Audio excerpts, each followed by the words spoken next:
Have you ever been in a weird situation? The Serbian Dancing Lady. At night, a woman wearing traditional Serbian clothes appears on empty streets. She dances slowly, with strange puppet-like movements, and a creepy smile. Some say she holds a knife and might chase anyone who watches her too long, or even interrupts her dance.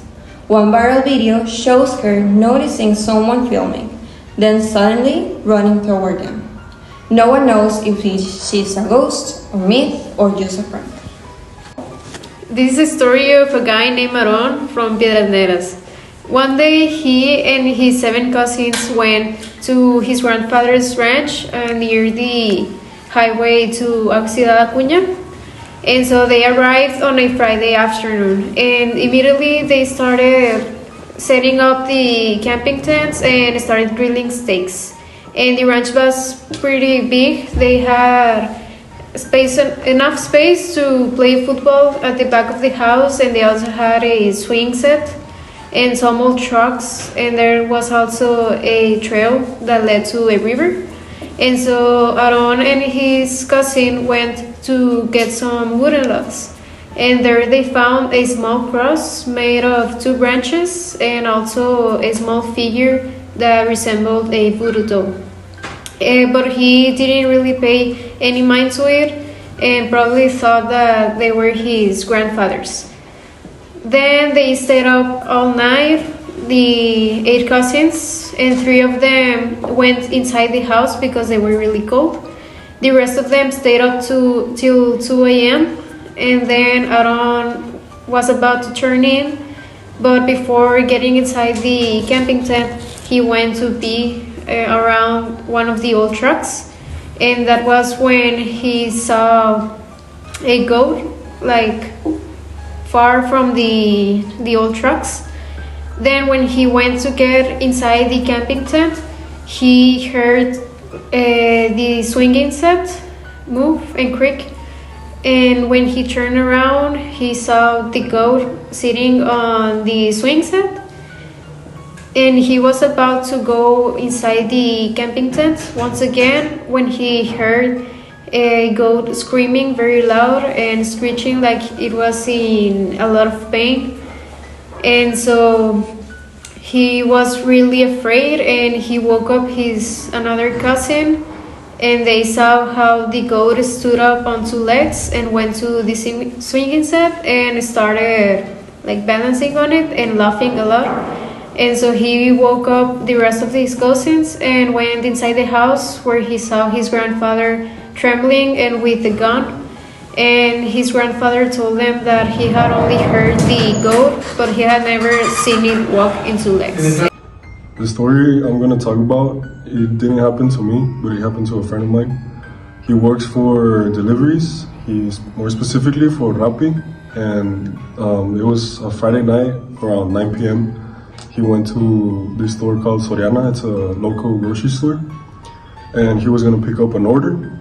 But when he got there, this lady went up to him, telling him, it's you. And my friend kind of freaked out, like, what are you talking about? And so this lady said, you're the one who killed my daughter.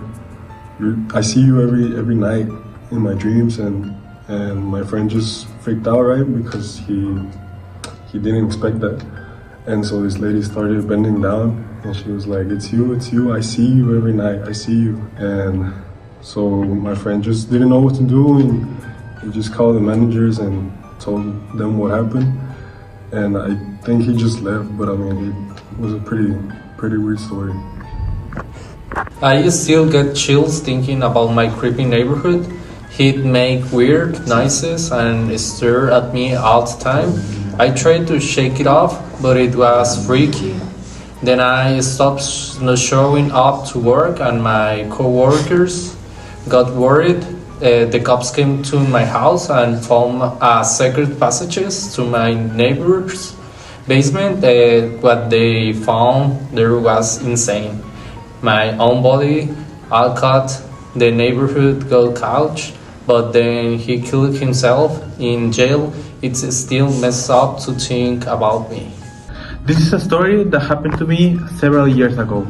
It all started when we went to attend to a family member's wedding near in the south of Mexico, in a place called Jojutla, Morelos, near Cancun. It was a lovely wedding, and several people went there. The problem wasn't there; it was what happened after the wedding, in the days to come. One of the days, we decided to go to the beach to have a relaxing time and to wind things down after the wedding, because it was a somewhat stressful event with all the planning and stuff. My brothers and I were playing at the beach, not noticing something happening in the waves. I was oblivious to the fact, and when it was time to go back to the shore, I was trying to swim back to the shore, and suddenly I was realizing that I was starting to get away from my family. I was starting to get sucked by the currents, by the waves, and before I knew it, I was like 500 feet away from the shore. Like I could barely see my family. I could only see them as little dots. I was starting to get stressed. I was starting to get scared because I couldn't see the bottom of the sea. I couldn't see anything. I was barely staying afloat. I tried to scream, but nobody could hear me. It was several minutes after being in the middle of maybe the sea, like half a mile away from my family, that someone came in a boat to save me. I was literally like almost passed out of the exhaustion and having to drink a lot of salt water. It was one of the scariest and near-death experiences that happened to me. It was very frightening and very, very tense.